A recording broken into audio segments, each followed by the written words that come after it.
जितने भी विद्यार्थी 10th के बोर्ड एग्जाम में सम्मिलित होने जा रहे हैं तो आप सभी छात्र छात्राओं का 16 फरवरी के दिन मैथ का पेपर होगा। तो अभी के इस वीडियो क्लास के माध्यम से हम लोग आपके मैथ के महत्वपूर्ण जो गेस प्रश्न है, जिस टाइप के प्रश्न इस साल के एग्जाम में पूछे जाने की संभावना है, उस टाइप के प्रश्नों की चर्चा करेंगे। तो मैथ का क्लास है तो आपको भी पेन कॉपी लेकर एक एक प्रश्न को मेरे साथ सॉल्व करना है और जिस प्रश्न का उत्तर मालूम होगा तो आंसर देते चलिएगा। कभी भी आप क्लास को देखिए, इससे आपका स्व मूल्यांकन होगा, आपको पता चलेगा कि आपकी तैयारी किस स्तर की है। कि मान लीजिए देखिए इस क्लास से क्या बेनिफिट होता है कि आप में 1 से 15 तक चैप्टर है, अर्थात कि रियल नंबर से लेकर और प्रायिकता तक। तो उसमें आपसे किस चैप्टर से प्रश्न आ रहा है तो आपसे बन पा रहा है, किस चैप्टर में फार्मूला अगर आपको याद है कि नहीं, तो ये सभी आप समझिए आपका टेस्ट होने जा रहा है। कभी भी क्लास को देखें तो ये भी आप बेनिफिट उठा सकते हैं। और दूसरा गेस प्रश्न है तो संभावित प्रश्न है, तो यहां से सीधे सीधे प्रश्न पूछे जाएंगे। देखिए इसमें मैथ इसलिए आसान हो जाता है क्योंकि मैथ में अगर ज्यादा प्रश्न का हम लोग अभ्यास करके जाते हैं तो उसमें क्या होता है कि सिर्फ मतलब कि पैटर्न तो प्रश्न का पूछने का सेम रहता है, बस अंक वगैरह ऑप्शन वगैरह चेंज होता है। तो अगर आपको गुना भाग जोड़ घटाव आता है, पैटर्न का यहाँ पे रिवीजन कर लिए तो वहां पे कोई भी अंक पूछे आसानी से आप सॉल्व कर सकते हैं। तो चलिए उम्मीद करता हूं पेन कॉपी लेकर तैयार होंगे। पहला प्रश्न आपके स्क्रीन पे आने जा रहा है, मेरे साथ आप भी सॉल्व कीजिएगा और आंसर दीजिएगा। पहला प्रश्न काफी आसान है। देखिए प्रश्न क्या पूछा है कि इनमें अभाज्य संख्या कौन है, इसमें से कौन संख्या अभाज्य है आपसे पूछा जा रहा है।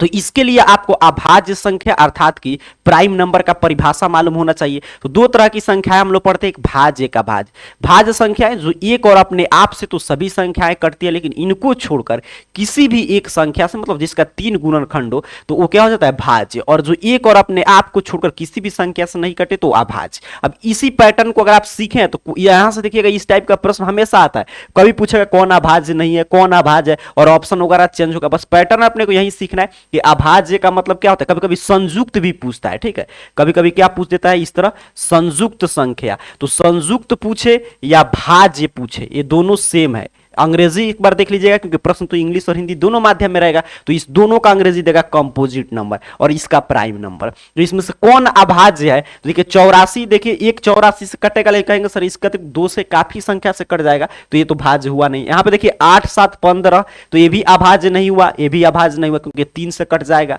अच्छा अभी देखिए 13 7 91 7 और 13 दोनों से कटेगा, तो इसीलिए क्या हो जाएगा ऑप्शन डी। तो पहला का सही उत्तर क्या है आपका ऑप्शन डी। जो भी विद्यार्थी ऑप्शन डी के साथ जा रहे हैं आपका उत्तर बिल्कुल सही है। चलिए आगे बढ़ते हैं, अगला प्रश्न देखिएगा, सीखते चलिएगा, मैथ है, अंतिम समय में आपको सिर्फ रिवीजन करते रहना है। दूसरा नंबर प्रश्न देखिए क्या कह रहा है, इनमें कौन संख्या न भाज्य है और न अभाज्य। अब इसमें से कौन जो है ना ही भाज्य संख्या और ना ही अभाज्य। भाज्य अभाज्य से काफी प्रश्न पूछे जाएंगे, कॉन्सेप्ट मैं आपको समझा दे रहा हूं। देखिए भाज्य संख्या क्या होता है, तो जो सिर्फ एक से कटे और अपने आप से तो मतलब सभी संख्याएं कटते, उसके अतिरिक्त किसी एक और संख्या से कटे। जैसे मान लीजिए सबसे छोटी भाज्य संख्या अगर आपसे प्रश्न पूछ ले तो सबसे छोटी भाज्य संख्या क्या होता है 4। क्यों, क्योंकि एक से भी कटेगा और 4 से तो कटेगा, इसका अतिरिक्त 2 से कटेगा। अच्छा ये सबसे छोटी भाज्य संख्या है। अच्छा उसी तरह सबसे छोटी अभाज्य संख्या तो 2, क्यों, क्योंकि एक और सिर्फ 2 से कटेगा और किसी संख्या से कटेगा नहीं। उसी तरह एक और अभाज्य संख्या ले तो 11, एक और 11 से कटेगा। तो भाज्य अभाज्य में आपको अंतर दिखाई दे रहा है कि भाज्य तब हो रहा है जब इसके 2 से अधिक गुणनखंड है, मतलब 3 4 गुणनखंड हो, और यहां पे अभाज्य संख्या के 2 गुणनखंड है। मतलब अभाज्य होने के लिए भी संख्या के 2 गुणनखंड होना चाहिए, एक और एक खुद संख्या, ठीक है, इस बात को समझिएगा, सारा कॉन्सेप्ट इसी पे है। अब देखिए यहां पे चेक करते हैं, एक को अगर हम लोग चेक करें तो सिर्फ 1 से कटेगा और अपने आप मतलब स्वयं 1 से कटेगा। तो ये क्या है, ये ना भाज्य होगा ना अभाज्य, क्योंकि अभाज्य होने के लिए भी देख रहे हैं 2 गुणनखंड निकल रहा है, लेकिन यहां पे क्या, इसीलिए एक को क्या बोलते हैं प्राकृत संख्या, गिनती की संख्या। तो पूछा था कौन न भाज्य है ना भाज्य, तो 1, ठीक है, तो यही ऑप्शन ए सही उत्तर है। और 2 क्या है, तो 2 है हमारा सम अभाज्य संख्या, 2 है सम अभाज्य संख्या, याद रखेंगे, इवन प्राइम नंबर, और सबसे छोटी अभाज्य संख्या तब भी 2 है। 4 क्या है, तो अभी मैं बता रहा था 4 क्या है, सबसे छोटी भाज्य संख्या, और 11 क्या है अभाज्य है, ठीक है। तो ये क्लियर कॉन्सेप्ट था। और एक क्या था, तो गिनती की संख्या था, प्राकृत संख्या 1 से शुरू होता है, सबसे छोटी प्राकृत संख्या 1 और सबसे बड़ी तो अनंत। तो ये तमाम प्रश्न यहां से पूछे जाएंगे, ऑप्शन ए फिलहाल सही उत्तर है। चलिए आगे बढ़ते हैं। यहां पे देखेंगे तीसरा नंबर प्रश्न कह रहा है आपसे कि भाग लेमा ए बराबर बी क्यू प्लस आर में बी क्या है। ठीक है, ए बराबर बी क्यू प्लस आर में बी क्या है, अर्थात कि जो यूक्लिड विभाजन एल्गोरिथम हम लोग पढ़ते हैं, देखिए सभी चैप्टर से प्रश्न मिलेगा, ध्यान से क्लास में बने रहिएगा। ए बराबर बी क्यू प्लस आर, तो इसमें जो है बी क्या है, तो आपको याद होगा यूक्लिड विभाजन एल्गोरिथम में हम लोग क्या पढ़ते हैं, सिंपल सा जो बचपन से पढ़ते आते हैं कि भाज्य बराबर क्या होता है, तो भाज्य बराबर भाजक गुणे में भागफल प्लस में शेषफल। बस यही तो यूक्लिड महोदय ने बताया, और शेषफल पे थोड़ा सा और इन्होंने अध्ययन किया कि शेषफल कितना हो सकता है। अब देखिए ए कोई संख्या है, इसको बी से भाग दे रहे हैं, क्यू भागफल और आर क्या आता है हमारा शेषफल आता है, बस यही है। अब यहां से आप मैच करके देख सकते हैं भाज्य क्या है, ए भाजक क्या है, बी भागफल क्या है, क्यू शेषफल क्या है, आर। अब कह रहे हैं बी क्या है, तो बी क्या है सर, भाजक है। कहां पे दिया गया है, ऑप्शन सी पे, तो ऑप्शन सी सही उत्तर हो जाएगा। ठीक है, पूरा कॉन्सेप्ट मैं आपको सिखाने का प्रयास कर रहा हूं, तीसरा का सही उत्तर है ऑप्शन सी। चलिए आगे बढ़ते हैं, अगला प्रश्न देखेंगे, चौथा नंबर कह रहा है आपसे कि इसमें देखिए वही है यूक्लिड विभाजन एल्गोरिथम का वाला यहां पे दिया है फॉर्मूला। कह रहे ए बराबर बी क्यू प्लस आर में क्यू बराबर 0 तब होगा जब, कह रहे क्यू का मान 0 कब होगा। अब देखिएगा ध्यान से क्या कह रहा है, यहां पे ध्यान से समझेंगे। ए बराबर बी क्यू प्लस आर दिया है, कह रहे क्यू बराबर 0 कब होगा, तो देखिए इसमें क्या था संख्या, तो ए था, ए को हम लोग 20 से भाग दे रहे थे, इस तरह था, एक क्यू मर्त में जा रहा था, यहां पे शेषफल आर बचा। अब भागफल देखिए कब 0 होगा, अच्छा सोचिए ये छोटा रहे इससे या बड़ा रहे, ये दशमलव में जाएगा, मतलब अगर छोटा है, मान लीजिए ए से बी छोटा है, मतलब ए सॉरी छोटा है बी बड़ा है, तो ये दशमलव में जाएगा, ए बड़ा है ये छोटा है, तो 1 2 जितना मर्त में जाएगा, तो भागफल कुछ ना कुछ बचेगा। तो भागफल क्यू कब 0 होगा, जब ए 0 हो जाए। आप जानते हैं 0 से किसी भी संख्या में डिवाइड करेंगे तो हमेशा भागफल क्या मिलेगा, 0 मिलेगा। अर्थात कि सर जब बी बराबर 0 हो जाए तो यहां पे इसको मल्टीप्लाई करके क्यू को क्या कर देगा, 0। तो वहीं पूछे क्यू 0 कब होगा, तो जब b बराबर 0 हो। देखिए कितना आसान प्रश्न था, ऑप्शन सी सही उत्तर हो जाएगा। मैथ में इसी तरह आसान आसान 50 ऑब्जेक्टिव रहेंगे, वो अपने को बना देना, क्योंकि 50 तो अपने के पास छोड़ने का विकल्प है, और पूरा 1 से लेकर 15 चैप्टर का आपका रिवीजन होगा, ध्यान से देखते चलिएगा। चलिए आगे बढ़ते हैं, यहां पे देखेंगे 5 नंबर प्रश्न कह रहा है आपसे कि 200 के अभाज्य गुणनखंड में 2 के अधिकतम घात। आप लोग भी प्रश्न को सॉल्व करके आंसर देंगे कि 200 के अभाज्य गुणनखंड में 2 का मैक्सिमम पावर कितना है, तो ऐसे निकाल दीजिए 200 का, जल्दी से निकाल कर बताएंगे। देखिए यहां पे 2 से निकालेंगे सर कितना हो जाएगा 100, फिर 2 से निकालेंगे यहां पे कितना होगा 50, फिर 2 से निकालिएगा 25, फिर 5 से तो 5, अर्थात कि 200 बराबर क्या आ गया, 2 का पावर 3 और 5 आया 2 बार। तो जब भी आपसे इसमें पूछे कि 2 का अधिकतम घात कितना है, मैक्सिमम पावर, तो 3 है, तो ऑप्शन बी। वहीं आपसे पूछता है कि 5 का कितना है, तब हम लोग क्या करते, 2 का पावर 3 है और 5 का, तब कितना आंसर करते, 2 करते। ठीक है, तो जो भी पूछे यहां पे, अब एग्जाम में क्या करेगा, इसी टाइप पे प्रश्न बनेगा। अब यहां पे अंक चेंज करेगा, यहां पे बाकी कॉन्सेप्ट तो सेम रहने जा रहा है। उम्मीद कर रहा हूं सभी विद्यार्थी का ऑप्शन बी आ रहा है। चलिए आगे बढ़ते हैं, अगला प्रश्न आपके स्क्रीन पे ये रहा 6ठा नंबर। देखिए 6ठा नंबर प्रश्न आपसे क्या कर रहा है कि इनमें कौन सह अभाज्य युग्म है। अब देखिएगा अभाज्य संख्या में और सहअभाज्य में थोड़ा सा डिफरेंट हो रहा है। सहअभाज्य मतलब को प्राइम नंबर, देखिए अभाज्य का तो जनरली हमको मन में आता है कि अच्छा ये अभाज्य का जोड़ा होगा, ऐसा कुछ नहीं है। सहअभाज्य उसे कहते हैं, तो वो संख्या भाज्य अभाज्य उससे कोई मतलब नहीं। सहअभाज्य मतलब को प्राइम मतलब आपस में अभाज्य हो, अर्थात कि 2 या 3 संख्याओं का युग्म हो, और वो अगर दोनों या तीनों संख्याओं का अगर गुणनखंड हम लोग निकाले, कॉमन निकाले, किसी एक संख्या से डिवाइड न हो, तो सहअभाज्य होता है। ठीक है, अब जैसे देखिए मान लीजिए यहां पे 5 और यहां पे हम लोग लिए 10, तो ये आपस में आपसे पूछा जाए कि सहअभाज्य है कि नहीं, तो हमको कैसे चेक करना होगा कि देखेंगे कोई क्या एक संख्या मिल रहा है जो दोनों को डिवाइड कर देगा, जी सर 5 मिल गया, तो ये क्या है आपस में सहअभाज्य नहीं है आपस में। ठीक है, और उसी तरह मैं आपसे कहूं कि 10 और 11, अब कोई बताइए कि संख्या दिखाई दे रहा है एक और एक को छोड़कर जो इन दोनों को विभाजित कर देगा, सर नहीं सिर्फ एक है, तो ये क्या हो गया आपस में सहअभाज्य युग्म हो गया। अब देखेंगे उसी तरह 4 और 6, तो देखिए 2 मिल जाएगा, कट रहा है, तो इसलिए आपस में सहअभाज्य नहीं है।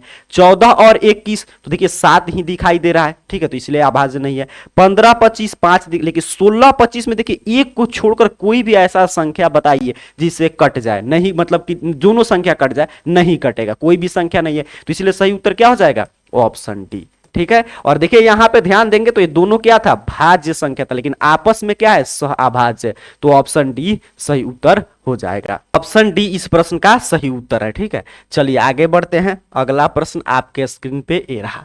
कह रहा है इनमें कौन सा युग्म जुड़वा अभाज्य है। जुड़वा अभाज्य मतलब ट्विन प्राइम नंबर है। अब देखिए दोनों अभाज्य, तो बहुवर टाइप प्रश्न है। देखिए दोनों अभाज्य क्या है, दो समअभाज्य संख्या और ये तीन, तो ऑप्शन ए। बाकी यहां पे देखेंगे ध्यान से तो चार क्या था, भाज्य। यहां पे भी देखिए चार भाज्य था, छह भाज्य था, तो इसलिए क्या हो जाएगा, ऑप्शन ए सही उत्तर। इसमें तो कोई समय नहीं लेना है। चलिए आगे बढ़ते हैं। 8 नंबर प्रश्न कह रहा है आपसे कि इसको अगर इससे भाग दें तो भागफल का घात क्या होगा। ठीक है, अब देखिए क्या कह रहा है कि y के पावर 5 माइनस 4 को अगर हम लोग y का पावर 2 प्लस 1 से भाग दे तो भागफल का घात। तो इसमें पूरा भाग देने की कोई आवश्यकता नहीं, क्योंकि भागफल का मैक्सिमम घात तो शुरू में ही मिल जाता है, आप जानते हैं। तो y का पावर 2 से अगर हम लोग ऐसे y का पावर 5 में y के पावर 2 से भाग दे तो कितना होगा, 3 होगा y का पावर। तो यही तो भागफल है, तो इसका घात कितना है, मैक्सिमम 3 है। ऐसे प्रश्न आप यहीं से सॉल्व कर सकते हैं। आप जानते हैं कि अगर बेस समान हो तो पावर घट जाता है, तो 5 में से 2 घट जाएगा, कितना होगा, 3। ठीक है, तो ऑप्शन सी 8 का बिल्कुल सही उत्तर है। चलिए आगे बढ़ते हैं, अगला प्रश्न देखेंगे। कह रहा है आपसे बहुपद px का एक शून्यक 4 है, px का एक गुणनखंड इनमें से कौन सा होगा। ठीक है, px तो फिर कहिएगा सर आसान प्रश्न है, px का एक शून्य कितना है, 4 है। तो x माइनस 4 बराबर 0 था, तभी तो x बराबर इधर आकर प्लस 4 हो गया। तो देखिए x माइनस 4 हो जाएगा, कहां पे दिया है, ऑप्शन डी पे। यही कहता कि बहुपद का एक शून्यक माइनस 4 है, तब क्या होता है, x प्लस 4। मतलब जो भी यहां पे दिया रहेगा ना उसको x के साथ इसके विपरीत साइन के साथ लिख देंगे, हो जाएगा। ठीक है, समझ गए। प्लस में था तो विपरीत चिन्ह हो गया माइनस, माइनस में था विपरीत चिन्ह हो जाता है प्लस। तो ऑप्शन डी सही उत्तर है आपके 9 नंबर प्रश्न का। चलिए आगे बढ़ते हैं, अगला प्रश्न समझेंगे। कह रहा है आपसे इतना के शून्य का गुणनफल होगा। ये तो मैं कई बार आपको बताया हूं कि 2 फार्मूला से जरूर प्रश्न आपसे पूछा जाएगा। एक पूछेगा आपसे अल्फा प्लस बीटा मतलब शून्य का योगफल, एक पूछेगा सर अल्फा इंटू बीटा मतलब शून्य का गुणनफल सी बटा ए। अब देखिए करेक्ट, इसमें शून्य का गुणनफल तो सी का मान मालूम होना चाहिए। सी क्या होता है, तो जो यहाँ पे कांस्टेंट है 6। ए क्या होता है सर, जो एक्स स्क्वायर का गुणांक है, कुछ नहीं है मतलब 1 है, अर्थात कि 6। कहां पे दिया गया है, ऑप्शन बी पे। तो 10 का ऑप्शन बी बिल्कुल सही उत्तर है। ध्यान से समझते चलिएगा। चलिए आगे बढ़ते हैं, अगला प्रश्न कह रहा है आपसे कि रैखिक बहुपद के कितने शून्यक होंगे। मैं आपसे कहूं कि रैखिक बहुपद का घात कितना होता है, कहेगा सर एक घात वाले बहुपद को हम लोग रैखिक बहुपद कहते हैं। तो जितने घात वाला बहुपद उतना शून्यक। ठीक है, तो एक घात वाला बहुपद का मतलब एक शून्यक। ध्यान से यहां पे देखेंगे, रैखिक का बहुपद का मतलब एक इसमें शून्यक होगा। द्विघात बहुपद में 2, त्रिघात बहुपद में 3। तो जितना घात वाला बहुपद उतना ही शून्यक की संख्या। तो रैखिक बहुपद के कितने शून्यक होंगे, 1, क्योंकि सर लीनियर यहां पे पॉलिनोमियल की बात हो रहा है, हम जानते हैं रैखिक बहुपद का घात 1 होता है। चलिए आगे बढ़ते हैं, अगला प्रश्न देखेंगे। कह रहा है आपसे कि बहुपद इतना का एक शून्यक -3 है तो के का मान। अब देखिए ऐसा प्रश्न बहुपद के किस कॉन्सेप्ट से आता है कि बहुपद का एक शून्यक कितना है, मतलब बहुपद का शून्यक क्या होता है, किसी भी बहुपद में शून्यक जो होता है वह मान होता है कि जिस भी चर में वो बहुपद रहे उस चर को हटाकर अगर ये मान रखेंगे तो इस पूरा का मान 0 कर देगा, तो वही बहुपद का शून्यक होता है। तो आइए चेक करते हैं। यहां पे देखिए एक्स स्क्वायर माइनस के एक्स माइनस 42 बराबर 0। अब ये -3 जो इसका शून्यक दिया गया है तो x का वह मान है जो इसमें पुट करेंगे तो इतना बराबर कितना कर देगा, 0, मतलब इसका मान शून्य कर देगा, तभी तो ये जीरोज है, शून्यक है। अब आइए रखते हैं, तो -3 का होल स्क्वायर माइनस के -3 -42। जल्दी से आप लोग भी सॉल्व करके बताएंगे इसका उत्तर कितना आ रहा है। अब -3 का स्क्वायर करेंगे सर 9, और यहां पे हो जाएगा +3 के, और यहां पे हो जाएगा -42 बराबर 0। अब ध्यान से देखेंगे तो यहां पे ध्यान से देखिएगा, तो यहां पे आपका हो जाएगा, फिर ये माइनस है तो इधर मतलब इसको इस साइड में भेजेंगे तो 3 के बराबर, ये माइनस है तो इधर आकर क्या हो जाएगा प्लस, लेकिन इसको घटा लेते हैं तो 42 में से हम लोग 9 घटा लेंगे तो आपका बच जाएगा 33, या के बराबर 33/3। आप समझ रहे हैं ना, मतलब यहाँ पे हमने घटा लिया तो -33 बचा, और माइनस इस साइड जाकर क्या हो गया प्लस, तो बराबर कितना हो जाएगा 11। तो के का मान कितना आ गया 11। ऑप्शन सी सही उत्तर है 12 नंबर प्रश्न का। ध्यान से देख लेंगे। चलिए आगे बढ़ते हैं। उम्मीद कर रहा हूं ये प्रश्न आसानी से आप सॉल्व कर लेंगे। अब आप समझ गए कि शून्यक जो भी देगा वहां पे कुछ भी मान पूछे आप उसमें बैठाकर ऐसे गुना भाग करके आंसर निकाल सकते हैं। चलिए 13 नंबर प्रश्न कह रहा है इसका एक शून्यक इसमें से कौन है। इसका शून्यक इसमें से कौन है, तो मैं बताया कि यह शून्यक वही होता है जो यहाँ पे x के स्थान पे रखेंगे तो इसका मान 0 कर दे। तो कोई भी रख के आप चेक कर सकते हैं। जैसे एक अगर हम लोग रख के चेक करें तो देखिए यहाँ पे 2 का एक का स्क्वायर 1 और 1 में 2 समान ऐसे हो जाएगा 2 गुने 1 -4 गुने 1 -6, ऐसे ही ना होगा। अब देखिए 2 एकम 2 और यहाँ पे 6 4 10 तो -8, तो ये भी नहीं होगा। -1 रखते हैं तो यहाँ पे देखिए 2 और यहाँ पे हो जाएगा आपका -1 का होल स्क्वायर -4 -1 -6। मैं सॉल्व करके दिखा दे रहा हूं। तो 2 और माइनस का मतलब तो ये माइनस माइनस प्लस हो जाएगा, और माइनस माइनस फिर प्लस हो गया 4 -6, 6 - 6 बराबर 0। अर्थात कि -1 इस बहुपद का शून्यक है, क्योंकि शून्यक वही मान होता है।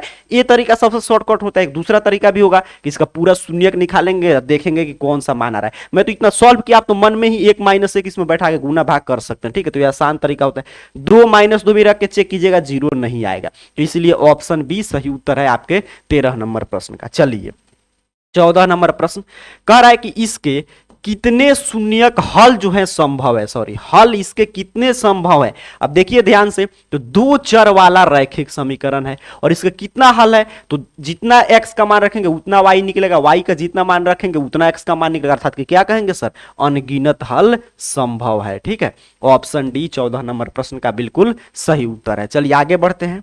अगला प्रश्न देखिएगा 15 नंबर कह रहा है रैखिक बहुपद का आलेख कैसा होता है। मतलब जो लीनियर इक्वेशन है, ठीक है, उसका अगर आलेख रेखा खींचेंगे तो कैसा होगा। तो रैखिक बहुपद का आलेख हमेशा सरल रेखा होता है, और फिर उसके साथ साथ द्विघात बहुपद का भी कभी कभी पूछता है, तो द्विघात बहुपद का ऐसे होता है परवलय है। तो याद रखेंगे रैखिक बहुपद का आलेख सरल रेखा होगा। तो ऑप्शन ए सही उत्तर। द्विघात बहुपद पूछता तब होता परवलय। तो ऑप्शन ए बिल्कुल सही उत्तर है। चलिए 16 नंबर प्रश्न की बात कर लेते हैं।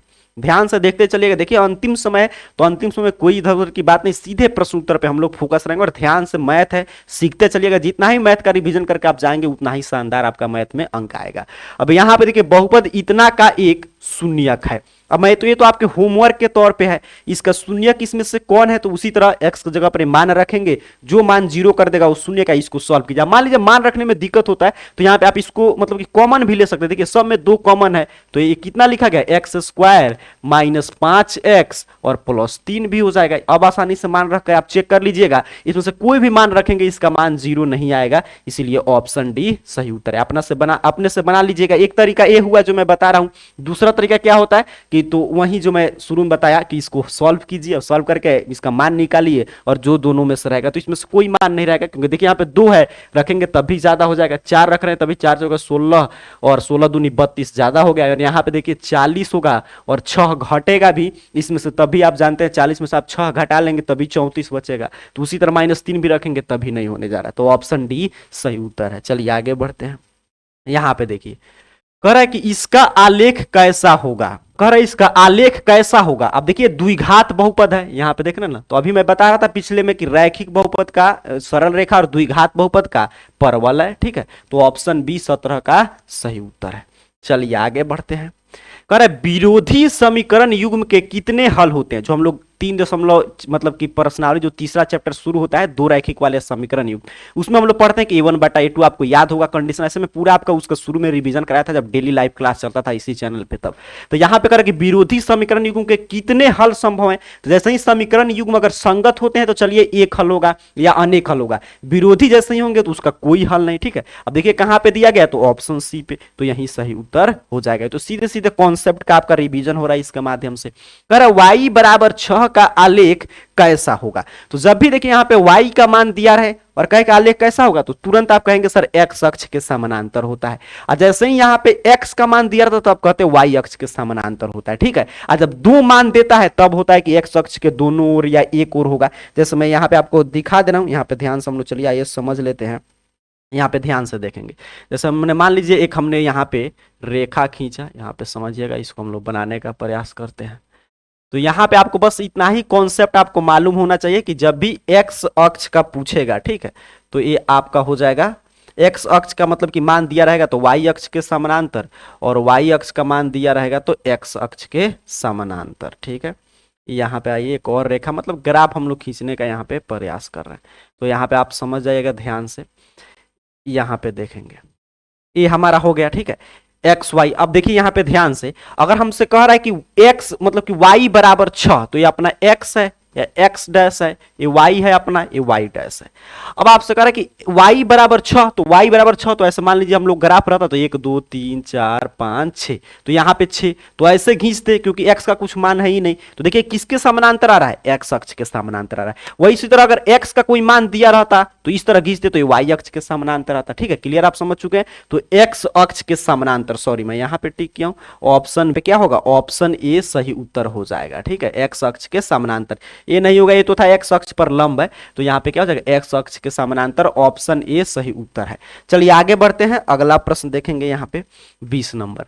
कह रहा है बिंदु इतना का एक्स अक्ष से लांबिक दूरी, मतलब एक्स अक्ष से दूरी बताइए। तो देखिए यहाँ पे ये होता है 5 8, ये तो मैं आपको जो शॉर्ट वीडियो सीरीज चल रहा था 1 अंक वाला, उसमें भी हम लोग चर्चा किए थे। ये है आपका एक्स, ये है वाई, ठीक है। अब एक्स तो ये है आपका मतलब कि इसे बोलते हैं भुज और इसे बोलते हैं कोटि। तो एक्स क्या होता है, वाई अक्ष से दूरी, और वाई क्या होता है, एक्स अक्ष से दूरी। तो एक्स अक्ष से लांबिक दूरी मतलब वाई का मान, तो वाई का मान कितना है, 8 है, तो 8 इकाई, ठीक है। वाई अक्ष से लांबिक दूरी तो एक्स का मान तो 5 इकाई। तो ये क्लियर आपको समझ के रखना है, ऑप्शन बी सही उत्तर हो जाएगा 20 नंबर प्रश्न का। चलिए आगे बढ़ते हैं, अगला प्रश्न कह रहा है कि मूल बिंदु से दूरी है। ये सभी शॉर्ट वीडियो सीरीज में ऐसा प्रश्न में सिखाया था, बस अंक वगैरह चेंज हो रहा है। तो मूल बिंदु से दूरी का फॉर्मूला क्या होता है, तो ऐसे under root x square plus y square, आप जानते हैं मूल बिंदु से दूरी इसी सूत्र से निकालते हैं। अब देखिए एक्स वाई का मान सर इसमें दिया है, एक्स का मान दिया है -4, तो इसका होल स्क्वायर, प्लस वाई का मान दिया है 0, तो उसका होल स्क्वायर। अब देखेंगे -4 का स्क्वायर 16 प्लस 0, तो 16 बराबर 4, ठीक है। तो मूल बिंदु से दूरी कितना है, 4 इकाई। ऐसे तो आप कहेंगे सर माइनस भी हो सकता है क्योंकि प्लस माइनस में होता है, लेकिन दूरी आप जानते हैं माइनस में हम लोग मापेंगे, नहीं माप सकते हैं, ठीक है। तो ऑप्शन ए सही उत्तर है आपके 21 नंबर प्रश्न का। तो ये तो काफी आसान प्रश्न था। चलिए आगे बढ़ते हैं, मैं बोला कि हर एक चैप्टर से आपको प्रश्न मिलेगा यहाँ पे। चलिए अगला प्रश्न देखते हैं यहाँ पे 23 नंबर। अच्छा ये अपना था 21 नंबर, 22 नंबर प्रश्न यहाँ पे गायब है। चलिए कोई बात नहीं, यहाँ पे देखते हैं 23 नंबर प्रश्न। कह रहा है आपसे कि बिंदु इतना से मूल बिंदु की दूरी, ठीक है, मूल बिंदु से कितनी दूर पर है, ये आपसे पूछ रहा है। तो मूल बिंदु से कितनी दूर पर है, तो वही बात फिर फार्मूला उसी का यूज करेंगे, under root x square plus y square. चलिए निकालते हैं। अब तो मैं फार्मूला लेके सीधे सीधे हम लोग निकाल देंगे, 3 का स्क्वायर और प्लस माइनस 4 का स्क्वायर, ठीक। तो 3 का स्क्वायर 9 और 4 का स्क्वायर 16, 25 अर्थात कि 5 इकाई की दूरी पे है। तो पिछला जो प्रश्न हम लोग अभ्यास किए थे वही है, तो ऑप्शन सी सही उत्तर हो जाएगा आपके 23 नंबर प्रश्न का। चलिए आगे बढ़े, अगला प्रश्न देखते हैं। कह रहा है आपसे कि मूल बिंदु के निर्देशांक, मूल बिंदु का निर्देशांक इसमें से कौन सा है आपसे पूछा जा रहा है। तो बउआ टाइप प्रश्न, आप जानते हैं 0 0 क्या होता है, और ओरिजिन का कोऑर्डिनेट होता है, मतलब और मूल बिंदु का निर्देशांक होता है, तो 0 0 हो जाएगा ऑप्शन आपका सी। चलिए इसके बीच की दूरी, तो ये सभी मैं शॉर्ट वीडियो सीरीज में कराया था। तो जैसे ही देखिए मैथ में एक सिर्फ फार्मूला आपको याद है, गुना भाग करने आता है, तो आसानी से मैथ में ऑब्जेक्टिव 50 आप सॉल्व कर सकते हैं। तो इसकी बीच की दूरी क्या होता है, तो अंडर रूट, इस तरह फार्मूला पे निकालते हैं हम लोग, x2 माइनस x1 का होल स्क्वायर और प्लस y2 माइनस y1 का होल स्क्वायर।